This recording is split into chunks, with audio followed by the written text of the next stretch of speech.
Yo, what's up guys? Nang pauwi na ako kasi nadaanan ko yung inahin ng ano namin, ng kapitbahay namin dito. So i-share ko lang sa inyo kung paano mag-invest sa pag-iinahin ng baka. So ito yung inahin niya guys. Yan, bali pag nag-invest kayo sa inahin guys, ang baka kasi nanganganak yan ng isang beses sa isang taon.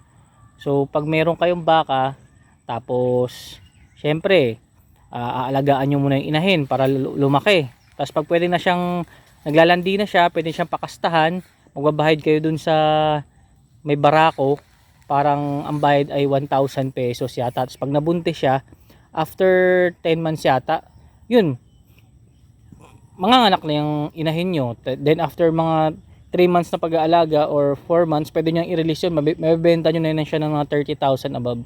Depende sa lahi ng inyong anak ng inyong inahin. So yun lang, sana may natutunan kayo. Maganda rin yung inahin na ano na business ng baka kasi tawag dito yearly nanganganak naman yan. Tsaka wala kang gastos sa feeds, mga ganyan. Basta ano, layo nyo lang sa sa mga bahay kasi yung maliliit niya na mga anak, makukulit yan eh. So yun lang, thank you.